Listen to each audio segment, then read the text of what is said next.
저는 1990년에 공부를 하러 선교 유학을 영국으로 갔습니다. 영국으로 갔는데 당시에 영국에서 유학하는 사람들이 몇 명이 없다 보니까 한국에서 왔다고 하니까 중고등학교나 혹은 교회에서 와서 좀 간증 좀 해달라, 학교에서는 또 이제 강의를 좀 해달라 그래가지고 부르더라고요. 그래서 한국에 대해서 소개를 하면은 꼭 그분들이 뭐라고 질문하냐면 한국이 어딨냐 그래요. 한국이, 심지어 어떤 분은 뭐라 그러냐 하면 한국이 중국의 한 주냐 일본의 한 섬이냐 이렇게 물어봅니다. 저는 일본 말만 들으면 야마가 돌아요. 그러다가 이제 1990년에 이집트로 갔어요. 이집트로 갔는데 이집트 사람들은 나만 보면 김일성 최고입니다. 제가 김일성하고 뭐가 닮았습니까? 그래가지고 왜 그러나 이집트 역사를 봤더니 저희는 몰랐는데 중동 3차, 4차 전쟁 때 북한이 아랍연합군 편에서 이스라엘과 싸웠어요. 공군 비행기와 조종사를 보냈어요. 그래서 이 아랍의 22개 나라들이 북한과 혈맹을 맺었어요. 김일성 죽기 전에는 남한하고 국교 맺지 않는다고 결의를 했어요. 그리고 1970년대까지는 북한이 남한보다 더 잘 살았어요. 남한 보면 김일성 최고예요.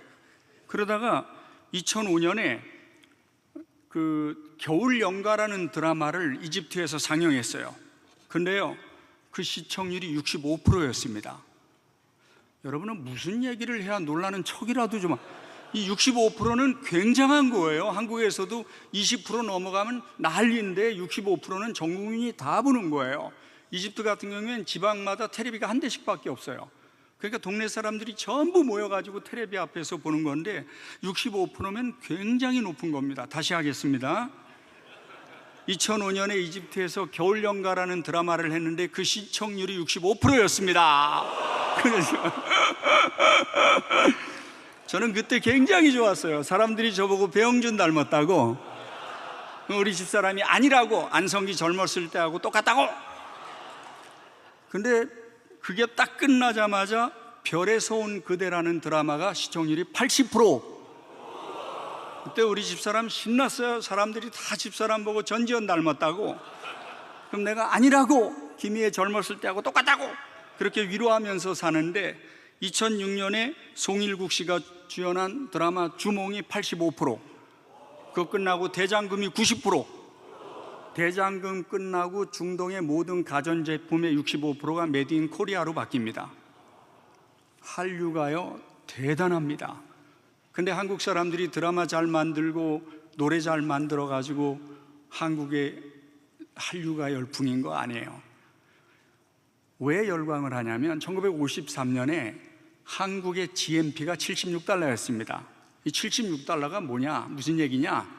제가 그 유엔의 자료를 조사해 봤더니 이 지구상의 250개 나라 가운데 두 번째로 못 사는 나라가 대한민국입니다. 그런데 두 번째로 못 사는 나라가 대한민국이고 2차 세계대전이 끝나고 전 세계의 84%의 땅이 제국주의 아래에 있다가 해방이 되면서 140개의 신생 독립국가가 만들어집니다. 근데 이 신생 독립국가 가운데 OECD로 가입한 나라는 지금도 대한민국 하나밖에 없습니다.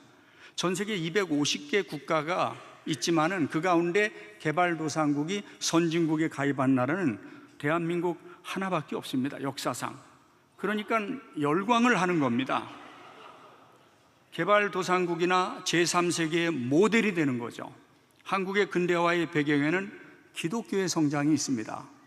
여러분 쫄지 마세요. 기독교가 진리입니다.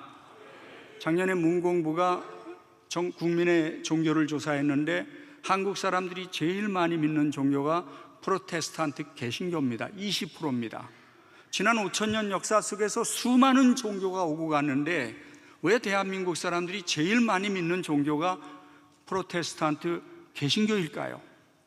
그 이면에는 1884년부터 1984년까지 이 대한민국에 공식적으로 들어와서 선교하신 분이 3,179명입니다. 수많은 선교사들의 헌신과 희생과 눈물과 순교 후에 한국 기독교가 세워져 있습니다. 특별히 금년에는 토마스가 복음을 전례해 준 지 160년 되는 해이고 내년에는 그가 순교한 지 160주년 되는 해입니다. 그래서 한국 최초로 순교한 로버트 저메인 토마스 선교사에 대해서 함께 나누려고 합니다. 제가 이집트에서 선교하다가 감옥에도 가고 또 블랙리스트에 올라가서 더 이상 선교를 할 수가 없게 됐습니다. 그래서 어쩔 수 없이 1997년에 이집트를 떠나서 영국 웨일즈에서 선교 사역을 하게 됐어요. AD 2000년을 맞이해서 적어도 한국 땅에 토마스와 많은 선교사를 보내주었던 영국 앞에 감사하는 집회를 하자. 그래가지고 2000명의 웨일즈 교회 지도자들을 모아서 세인트 데이비스 홀이라고 하는 세계 3대 콩쿨이 열리는 그 자리에서 김희환 박사님을 초청하고 저하고 둘이 강사로 집회를 했습니다. 근데 그 내용이 BBC 방송의 탑뉴스로 나왔어요.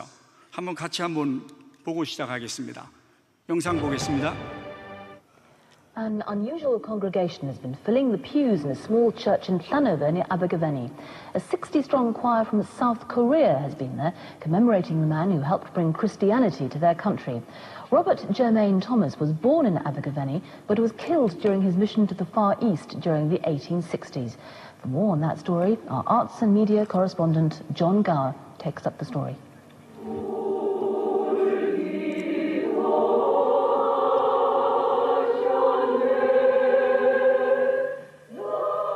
To thank the people of Wales for the gift of the gospel and to commemorate the martyrdom of Robert Jermaine Thomas, 60 people travelled all the way from Southeast Asia to the small chapel at Llanover near Abergavenny.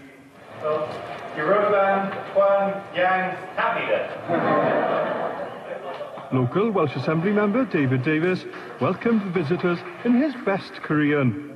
Although the centrepiece of the proceedings was the unveiling of a commemorative plaque, there was evidence enough that South Korea is also a land of song. I think that Korea also people like this song very much, especially Korea choir is very famous in all over the world, and Wales also people like singing a lot. There are now 12 million Christians in Korea.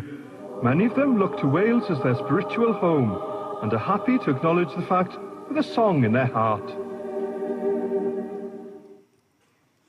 이게 BBC 탑뉴스에 저녁에 나오고 났더니 어떤 한 어르신이 저를 찾아와서 보자기를 건너주었습니다. 영상에 PPT를 보자기를 건너주었어요. 그분이 저한테 뭐라고 말하냐면 내가 토마스 선교사의 여동생의 5대 증손자라고 우리 가문에 내려오는 자료를 드리고 싶다고 저한테 가지고 왔어요. 그래서 이 자료를 제가 펼쳐봤더니 거기에는 토마스 선교사가 부모에게 보낸 5통의 편지들을 비롯해서 많은 토마스에 대한 자료들이 있었습니다. 그래서 이걸 가지고 토마스 목사전이라는 책을 써서 베스트셀러가 되기도 했습니다. 그때부터 이제 토마스에 대해서 또 좀 연구해서 웨일즈 대학에서 학위를 받았습니다. 사무엘 마펫이라고 하는 우리 총신대학을 세우시고 평양에 놀라운 역사를 이루셨던 이 사무엘 마펫이 1893년에 평양에 가서 사역을 합니다. 그때 한석지 조사와 같이 갔는데 머무르던 여관에 이 벽이 중국어로 된 신약 성경인 거예요. 그래가지고 이게 웬일인가 싶어가지고 주인 채치량을 불러가지고 물어봤습니다. 어떻게 벽지가 신약 성경으로 되어 있느냐 그랬더니 채치량이 뭐라고 말하냐면 내가 11살 때 대동강에 나가서 토마스 선교사가 주는 2권의 책을 받아가지고 왔는데 금서를 가지고 있는 사람들은 사형에 당할 수 있는 위험에 있다 그래서 이 책들을 영문주사 박영식에게 갖다 줬는데 박영식이 그거를 정부에 갖다 주지 않고 자기가 가지고 있다가 자기가 새 집을 지을 때에 도배지로 이거를 썼다는 겁니다. 그래가지고 그 자리에서 그 여관에서 성경 공부가 시작이 됩니다. 이 채치량은 최초의 학습자, 세례자, 나중에 이 교회가 널다리골 교회가 되고 이 널다리골 교회가 평양 장대영 교회가 돼서 최초의 집사, 최초의 장로가 됩니다. 그리고 마펫이 평양에서 사역하는 동안에 이신행도 성경책을 가지고 왔고 황참판택 조카 며느리 이영복도 성경책을 가지고 와서 토마스에게 받은 것이라고 말하는 겁니다. 그래서 그 해에 평양에서 서울로 돌아온 사무엘 마펫이 보고서에 뭐라고 말하냐면, 평양에서 씨를 뿌리는 도중인데 중요한 일들이 이루어졌습니다. 이미 책들이 뿌려지고 읽혔습니다. 길가에 상당수의 사람들에게 뿌려졌고 도시 주변에 사는 상당수의 주민들에게도 전달됐습니다. 나는 여기 복음의 씨앗을 뿌리러 왔는데 이미 누군가 복음의 씨앗은 뿌렸고 나는 지금 그 열매를 맺고 있다는 말을 하는 겁니다. 그래가지고 토마스에 대해서 1909년에 토마스 목사 특별기념위원회를 조직해서 그에 대해서 연구를 하자라고 결의를 합니다. 그리고 1926년 9월에 제15회 조선 예수교 장로회 총회 토마스 순교 60주년을 기념해서 그가 순교한 평양에서 총회가 이루어집니다. 그리고 1927년에는 토마스 기념재단이 설립이 돼서 사무엘 마펫이 회장이 되고 오문환 장로가 선임이 돼가지고 세 가지 목적을 설립합니다. 첫째, 토마스의 생애에 대한 책을 출판하자. 둘째, 기념교회를 짓자. 셋째, 5만 엔을 모금해서 선교하는 데 쓰자. 이래가지고 토마스 목사에 대한 책이 2권이 출판이 되고, 또 토마스가 순교한 곳을 바라보는 그 조항리라고 하는 곳에 천평우에 토마스 순교 기념 예배가 지어집니다. 그리고 1927년에는 토마스 목사 순교 60주년 추모 예배를 승동교회에서 드려지게 됩니다. 그러니까 1930년대까지 한국교회는, 또 한국의 기독교인들은 이 땅에 복음을 처음 전해준 사람이 토마스 선교사이며 그가 이 땅에 들어온 최초의 선교사라는 걸 부정하는 사람은 단 한 명도 없었습니다. 그런데 토마스 선교사에 대해서 일본이 왜곡을 시작합니다. 왜냐하면 1937년에 중일전쟁을 일으키면서 태평양 전쟁을 정당화하기 위하여 제너럴 셔마노 사건을 미국의 조선 침략의 시도라고 주장하면서 토마스를 조선인들의 적으로 평가하기 시작했습니다. 내선 일체를 주장했습니다. 왜냐하면 한국의 젊은이들을 전쟁에 동원하기 위하여 내선 일체를 주장하면서 명분으로 제국주의의 침략선인 제너럴 셔마노가 한국에 들어왔고 그것을 인도한 사람이 토마스이기 때문에 조선인들이 일어나서 제국주의와의 전쟁을 선포해야 된다, 함께 해야 된다라는 명분으로 사용했습니다.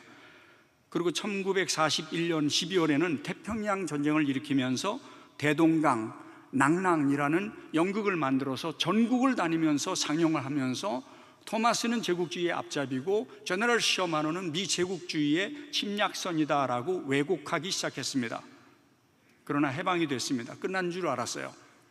토마스 선교사에 대한 왜곡은 이제 북한에서 지금까지도 계속되고 있습니다. 조선전사 13권에 보면 제너럴 셔마노의 총격과 포격에도 불구하고 자살 공격되는 정오에 마지막으로 불로 공격했다.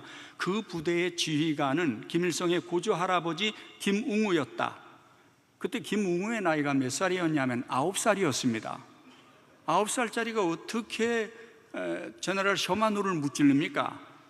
토마스는 분노한 조선인들에 의해 그의 친구와 함께 살해당했다. 오만한 제국주의의 미국의 적들이 조선인들에 의하여 모두 죽음을 당했다. 이것은 조선인들에 의한 심판이어야 한다.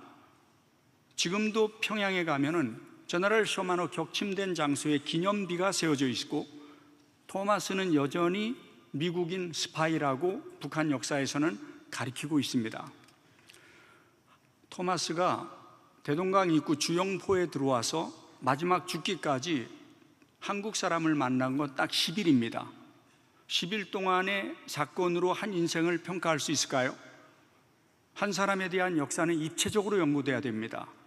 그래서 그가 자라고 태어나고 교육을 받았던 웨일즈에서부터 시작하려고 합니다. 왜 한국에 들어왔으며 한국에서 그가 무엇을 했는지 우리가 자세히 알아야만 한국교회의 기독교의 복음이 어떻게 왜 들어왔는지에 대한 설명이 가능하기 때문입니다.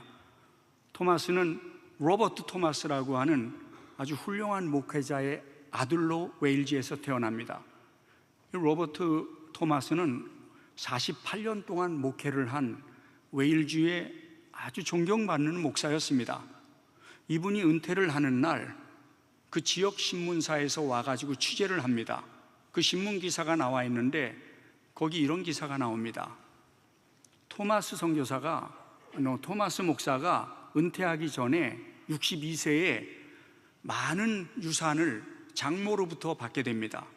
그 유산의 양이 굉장히 많습니다. 거의 100억에 가깝습니다. 그런데 이 토마스 목사는 이 유산을 단 한 푼도 자기를 위해 쓰지 않습니다. 모두 다 공익에 사용을 합니다. 그리고 자기가 졸업한 웨일즈에서 유일하게 개혁주의 신학도들을 양성하는 브레콘 칼리지에다가 6억을 헌금합니다. 그 기사에 이렇게 나와 있습니다.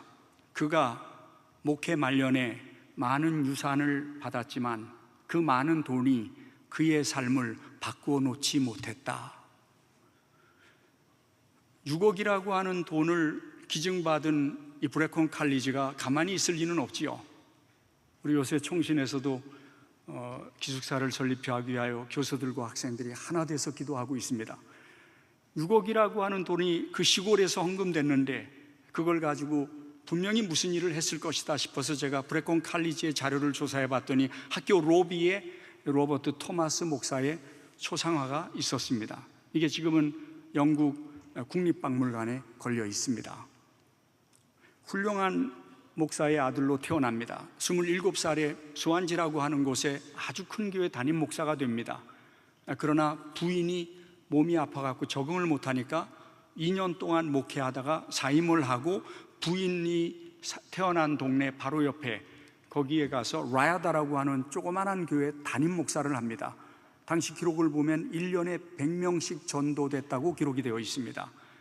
토마스 선교사는 바로 중부 웨일즈 라야다에서 태어납니다. 그리고 토마스가 9살 되었을 때 아버지는 잉글랜드와 웨일즈 사이에 하노버라는 교회의 담임 목사로 가게 됩니다. 그리고 여기에서 37년간 목회를 하시게 됩니다. 바로 이 집이 목사관입니다. 토마스 선교사가 2층 집에서 살았습니다.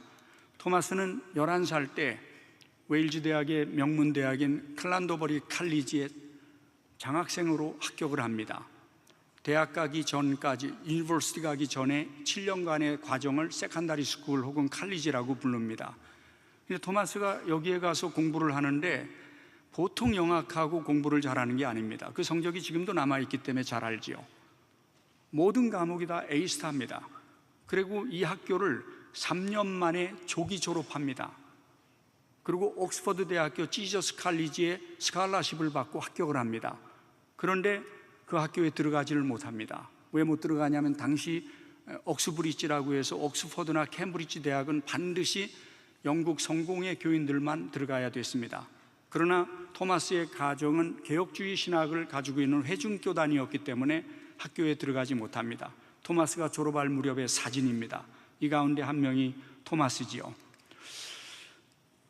1868년 토마스가 죽은 다음에 영국 교단에 기록되어 있는 토마스에 대한 글입니다. 그는 청소년 시절부터 선교에 헌신하여 그의 모든 시간과 은사를 영향력 있는 선교사가 되기 위하여 준비했다. 그는 선교 사역을 위해 높고 귀한 자질을 가지고 있었다. 토마스는 2년 동안 워터만 박사 밑에서 의학 교육을 받습니다.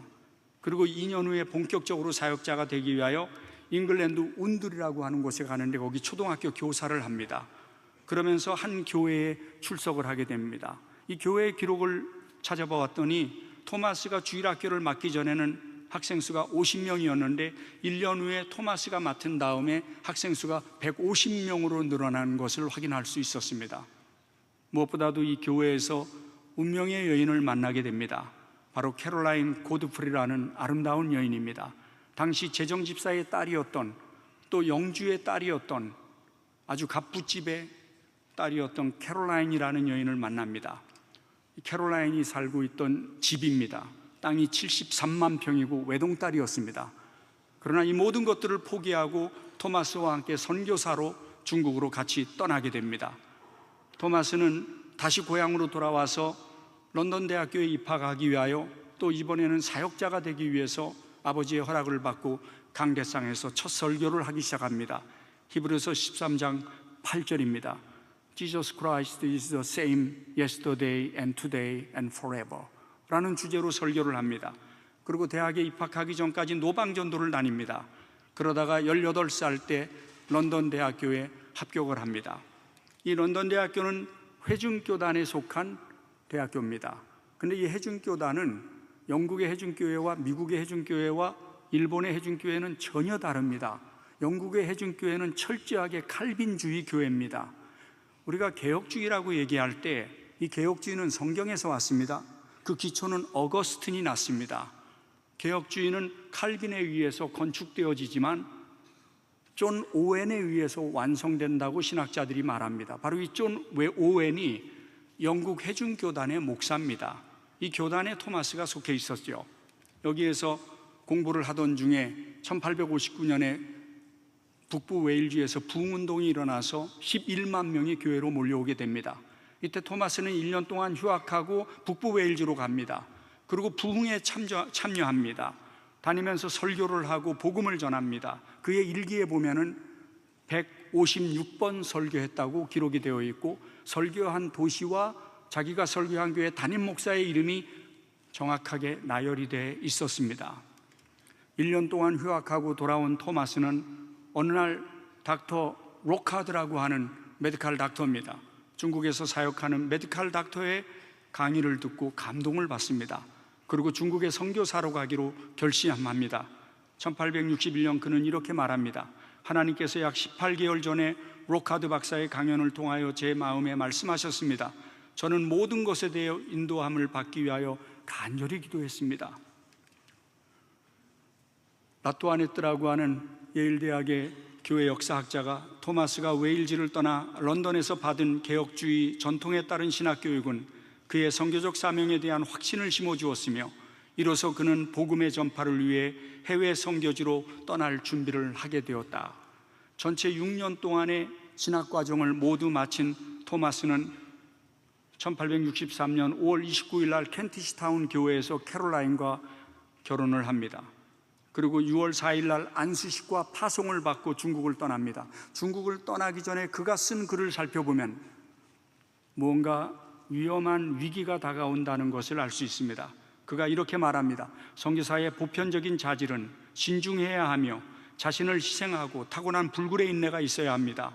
모든 것에 주의하고 고통을 이겨내며 복음 전도에 사명을 다해야 한다고 생각합니다.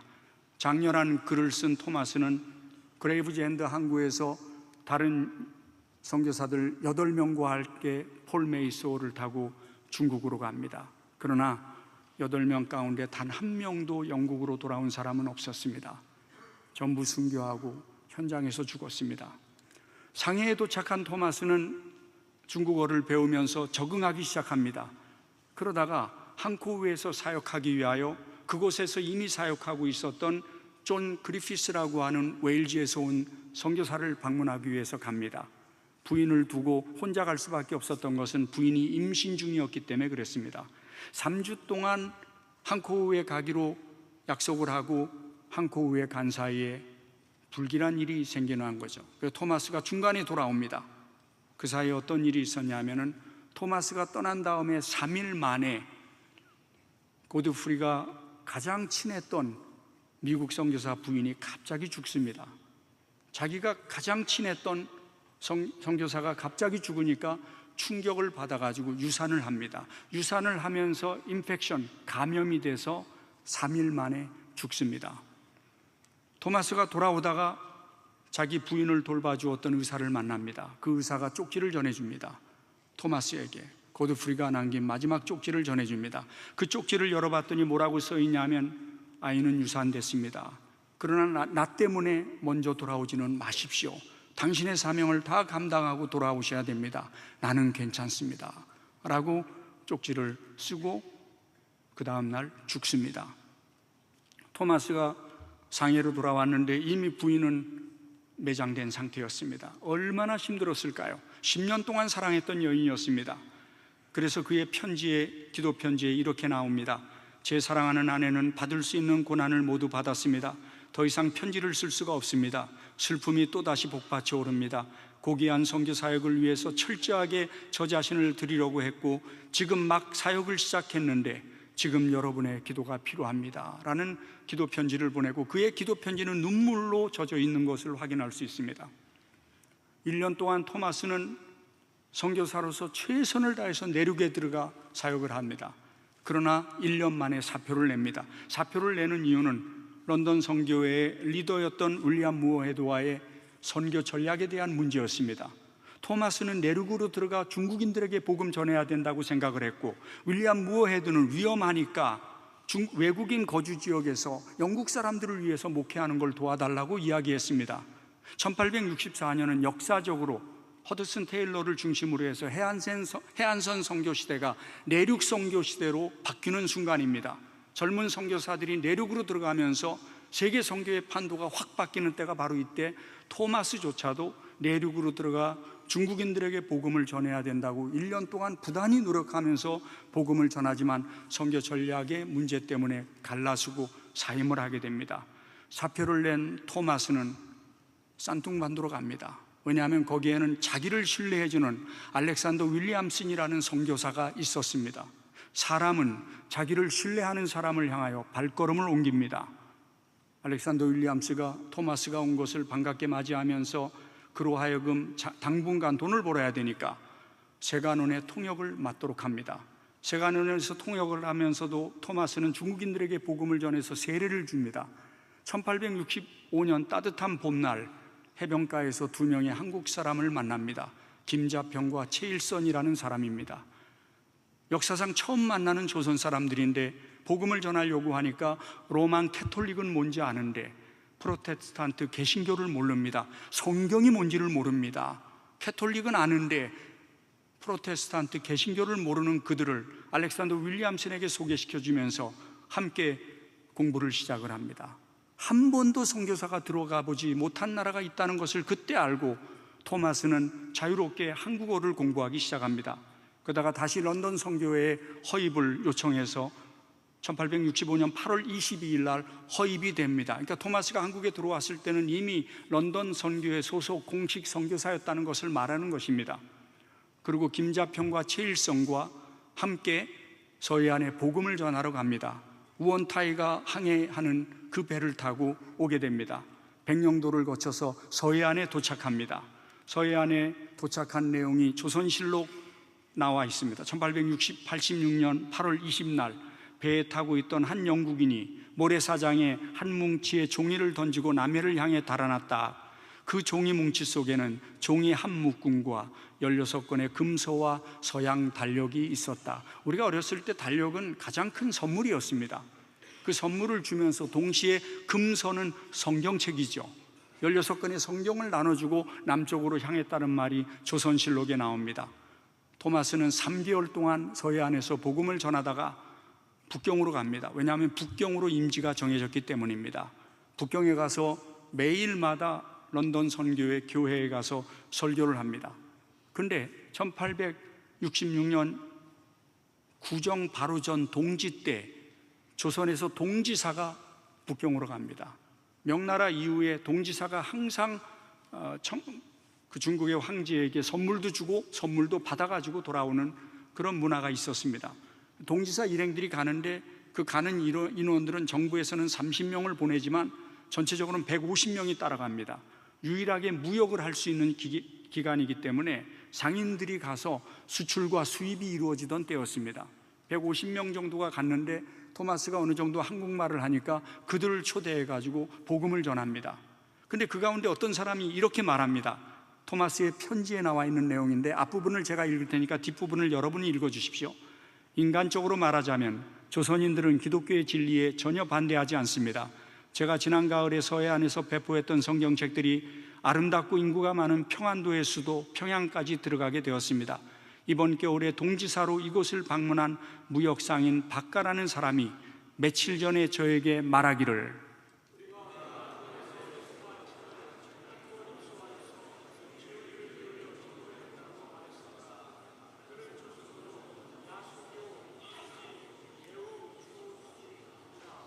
저걸 한국말로 영어로 씁니다. 조선어 야속의 매우 좋소이다.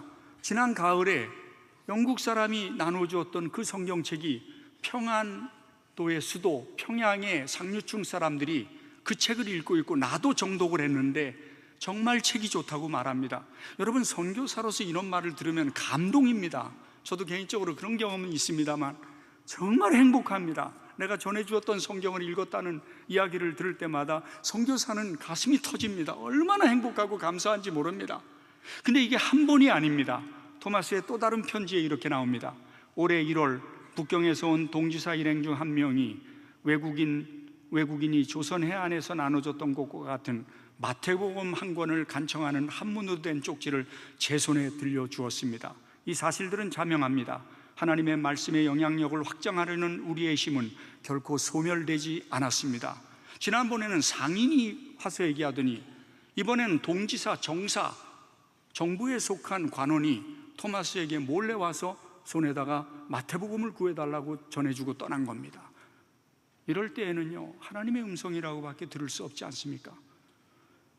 토마스가 평양 사람들이 성경책을 읽는다는 사실에 감동을 받고 한국에 갈 것을 계획을 합니다.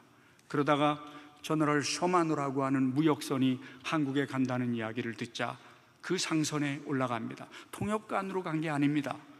그 무역선을 운행했던 메스메도우 회사에서 뭐라고 썼냐 하면 한국 땅에 복음을 전하러 가려고 하는 토마스가 배에 승선하였습니다. 호가스를 도와 통역을 할 수도 있을 것으로 보입니다 라고 써 있습니다. 정식 통역사가 아니었습니다. 선교사로서 온 거지요. 그가 1866년 8월 9일 날 저는 상당히 많은 성경책과 기독교 서적을 가지고 떠나며 조선 사람들의 환영을 받으리라고 기대합니다 라는 편지를 쓰고 백령도를 거쳐서 두문진에 들렸다가 거기에서 복음을 전하고 그리고 또 서해안으로 옵니다. 그리고 평양으로 옵니다. 물론 토마스는 평양 안으로 들어오는 걸 반대했지만은 그 프레스톤 선장은 돈을 벌어야 되기 때문에 토마스의 반대를 2번이나 물리치면서 직진을 합니다. 토마스가 한국에 들어와서 했던 일은 뭘까요? 첫 번째, 성경책을 전달해 줬습니다. 배에 초청을 해가지고 영국의 케이크를 먹여줘 가면서 성경책을 전달했어요. 그거를 받은 사람들이 다 그렇게 말을 하니까. 두 번째로, 개신교의 진리가 로만 캐톨릭하고 뭐가 다른지에 대하여 문정관들에게 자세하게 전하면서 기독교가 진리라고 하는 것을 설명해 주고 있습니다. 세 번째가 저너럴 셔마노 밖에 나가서 전도 활동을 했습니다. 평양 근처 석호정에서 있었던 일입니다. 김영섭은 토마스가 배포한 책 중 하나를 받았다. 그는 책을 집으로 가져와 책상에 몰래 보관하고 틈틈이 읽었다. 마침내 그는 이 책을 통해서 기독교의 진리를 알게 되었고 이를 아들 김종건과 조카 김종섭에게도 가르쳤다. 두 사람은 후에 장로가 되었다. 포리에서 500권, 석호정에서 100권. 평양기에 보면은 토마스는 만나는 모든 사람들에게 신약 성경과 책을 나누어 주었다고 말하고 있습니다. 그러나 소크라테스가 얘기했나요? 악법도 법이라고 했지 않습니까? 한국은 세국 정책을 쓰고 있었고 외국 배는 들어오지 못하게 되어 있는데 상업을 하겠다고 평양 안에까지 들어온 이 배와 박규수의 군대가 대치를 합니다. 어느 쪽에서 먼저 공격을 했는지 정확한 기록은 나와 있지 않습니다. 사람들이 먼저 돌을 던졌다는 기록이 유일합니다만은 누가 먼저였는지 정확하게는 모르지만 양측이 교전을 하게 됐습니다. 떠나라고 하는 박규수 측과 떠나지 않고 있는 프레스턴 선장과 붙어가지고 결국에는 9월 2일 날 화공법으로 박규수에 의하여 제너럴 셔마노가 불타면서 거기에 타고 있던 24명이 전부 불에 타 죽습니다. 그러나 토마스는 조능봉과 함께 바깥으로 나와서 흰 깃발을 들고 나와서 허리를 굽실거리며 성경책을 나눠줍니다. 마지막까지 성경책을 나눠주고 토마스는 죽음을 당합니다. 바로 이 자리가 토마스가 순교한 자리입니다. 이 자리는 가운데 모자 쓴 할아버지가 토마스를 직접 묻었다고 해서 돌을 놓고 표시해 놓은 자리입니다. 토마스가 한국 땅에 와서 복음을 전하다가 순교한 그 결과는 뭘까요? 첫 번째, 토마스 선교사가 가지고 온 성경책에 의하여 훗날 초기 기독교인들이 일어납니다. 홍신길 19살 때 토마스를 만나 성경책을 받은 사람입니다. 내가 정식으로 기독교 신자가 된 것은 지난 을미년이었습니다. 그러나 복음의 씨앗을 받기는 지금으로부터 63년 전 토마스 선교사에게 받았습니다 라고 이야기합니다. 최치량 장로, 평양 장대은교회 야긴과 보아스처럼 훌륭한 장로로 부흥을 이끌었던 분이 토마스를 만난 이야기를 하고 있습니다. 두 번째로 존 노스에게 영향을 끼쳐서 최초의 한국어 성경 번역을 하게 된 동기가 됩니다. 알렉산더 윌리엄스는 토마스가 죽은 다음 해부터 그의 순교를 기념해서 고려문에 와서 복음을 전합니다. 스코틀랜드 장로교단에서 알렉산더 윌리엄스를 도우라고 존 노스를 보냈는데 존 노스가 뭐라고 말하냐면 나를 돕지 말고 선교사가 없는 만주 땅으로 가라. 그리고 조선 사람들에게 복음을 전하라고 얘기합니다. 존 노스는 그 말을 듣고 만주에 간 지 첫 해가 되는 해에 고려문에 가서 복음을 전하다가 두 번째 갔을 때 4명의 의주 청년을 만나 그들이 예수를 믿기로 하자 그들을 데리고 목단에 와서 성경을 번역하기 시작합니다. 1882년 최초의 한국어 성경이 번역되어서 들어오게 된 배경에는 로버트 저메인 토마스의 순교가 있습니다. 세 번째로 토마스 선교사의 죽음은 한국 교회에 보이지 않는 이정표가 되었습니다. 예수 믿다 순교할 수 있구나, 예수 믿다가 죽을 수 있구나, 이게 복음이구나 하는 사상을 심어주었습니다. 그래서 구한말 때 이단 사설을 전한다는 명목으로 일제시대 때 신사참배를 거부한다는 명문으로 240명이 죽었습니다. 한국전쟁 때 유물론적 혁명투쟁에 반대한다는 이유로 889명이 순교를 당했습니다. 1200명의 순교자 앞에는 로버트 제메인 토마스가 언제나 있습니다. 그가 먼저 죽어줬기 때문에 우리가 그의 뒤를 따라 얼마든지 복음을 위하여 죽을 수 있다는 모델이 되었다는 것이죠. 네 번째는 토마스가 순교함으로 인하여 조선 땅에 선교사를 보내야 된다는 운동이 일어나기 시작합니다. 아까 말씀드렸던 그리피스 존, 항코우에서 사역하던 그리피스 존은 토마스가 죽은 지 2년 후부터 조선 땅에 선교사를 보내야 된다고 끊임없이 요구하고 또 요구하고 울면서 사정을 하면서 조선 땅에 복음을 전해야 된다고 영국에 편지를 씁니다. 다섯 번째, 토마스의 죽음과 제너럴 셔마노 사건은 조미수호 통상조약으로 연결됩니다. 미국의 상하원 합동으로 슈베르트 제독에게 정권을 부임합니다. 슈베르트 제독은 제너럴 셔마노 사건을 수사하러 왔던 셰난도의 선장이었습니다. 너무나 이 사건을 잘 알았습니다. 그래서 부산에 와서 고종에게 미안하다는 편지를 보내면서 수교를 하자 그래도 고종이 말을 듣지 않습니다. 그러니까 곧장 중국으로 가가지고 이용장을 만납니다. 그래서 조선과 수교를 맺게 됩니다. 1882년 제물포에서 수교를 맺는데 조미수호 통상조약은 평등조약이었습니다. 일본과 맺은 시모노세키 조약이나 중국과 맺은 북경조약하고는 전혀 다른 완전 평등조약이었습니다. 이 조약 11조에 근거하여 알렌이 한국 땅에 복음을 전하러 들어오게 되는 근거가 되는 것입니다. 토마스 선교사는 19세기의 제국주의적 선교사가 아니었습니다. 그가 쓴 모든 자료들을 전부 모아서 읽어보고 또 읽어보아도 그는 교만한 제국주의적 선교사가 아니었습니다. 그러나 제국주의 시대의 무역전쟁에 희생을 당한 겁니다. 토마스에게 전할 셔마노는 복음을 전하기 위한 교통수단이었을 뿐입니다. 토마스가 죽은 다음에 2년 후에 영국 교단 영감에 기록된 토마스에 관한 글은 이렇게 나옵니다. 그는 사역을 위하여 마지막 순교라는 진취적인 과정을 밟았다.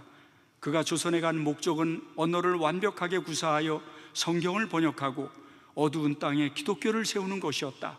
그는 고귀한 사역을 하려고 했다. 어쨌든 그는 실패했고 그렇게 떨어졌다. 이 어두운 땅에 언젠가 이 말씀이 적용될 것이다. 그의 뜻이 이루어지이다.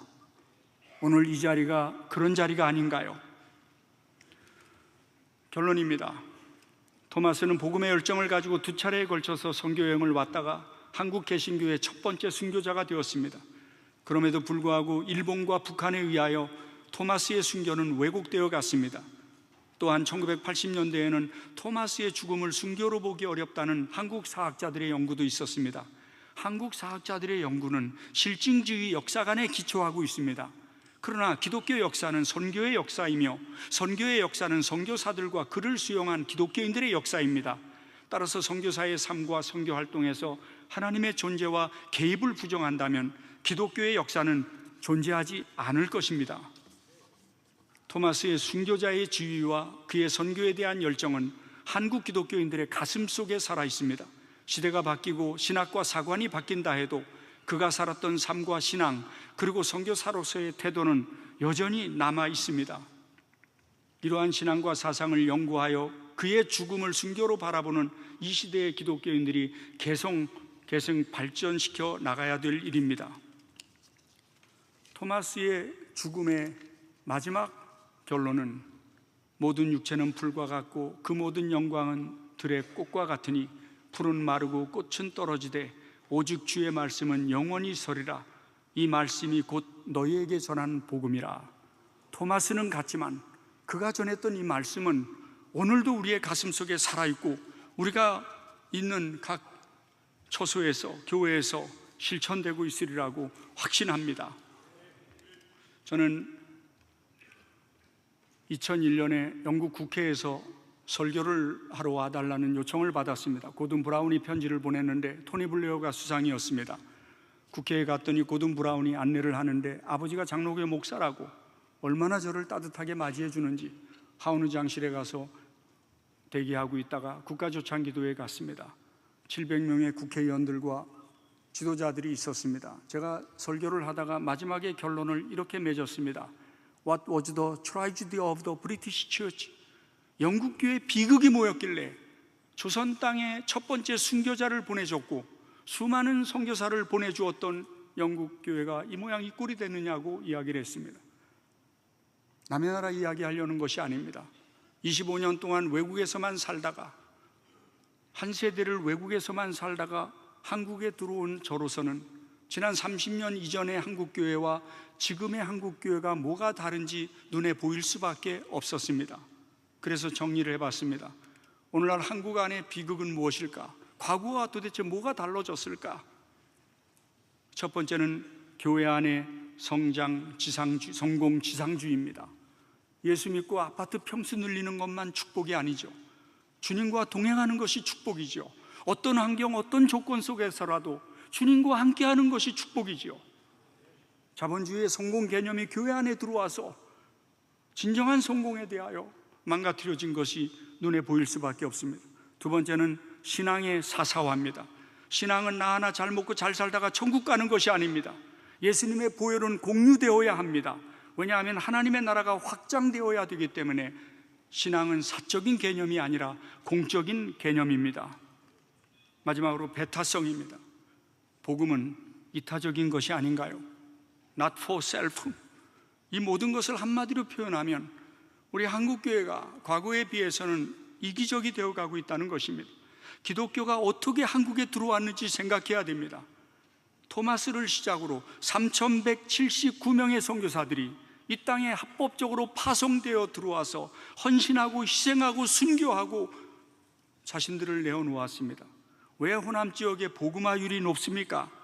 남장로 교단에서 호남 지역을 맡았는데 1920년대까지 남장로 교단의 공식 기록에 호남 지역에서만 순교한 선교사가 67명입니다. 우리 교회가 이거 안 가르칩니다. 예수 믿고 순교하고 고생하고 희생을 할 수 있다는 것을 안 가르칩니다. 얼마나 많은 선교사들이 헌신하고 희생하고 눈물을 흘렸고 순교를 했습니까? 이 선교의 빛을 갖기까지 우리는 이기적일 수가 없습니다. 다시 원색적인 복음으로 십자가로 돌아가야 됩니다. 또 다른 토마스가 일어나야 되고 선교는 계속되어야 됩니다. 그 이유는 선교가 교회를 위해서 존재하는 것이 아니라 교회가 선교를 위해서 존재하기 때문입니다. 개신교 역사를 보십시오. 교회는 선교하는 동안까지만 부흥합니다. 성장합니다. 선교 안 하면은 눈에 보이기에는 재정도 많은 것 같고 편한 것 같지만 천만의 말씀입니다. 그때가 내리막길을 걷는 순간입니다. 다시 한번 우리에게 짊어지고 있는 이 선교의 빛을 갚아야 됩니다. 마지막 PPT로 오늘 강의를 마치려고 합니다. 이 사진은 지금까지 알려진 사진과는 전혀 다르게 한 2년 전에 스완지에서 찍은 사진입니다. 토마스가 더 젊었을 때의 모습입니다. 그의 마지막 편지 마지막 구절은 이렇게 끝납니다. 조선인들은 어느 민족보다 복음 진리에 관심이 많은 민족입니다. 이런 날을 꿈꾸며, 오늘과 같은 이런 날을 꿈꾸며 기꺼이 순교했던 토마스를 비롯한 순교자들에게 부끄럽지 않은 한국교회, 그리고 우리 교단이 되기를 간절히 소망하면서 이 강의를 마칩니다. 경청해 주셔서 고맙습니다.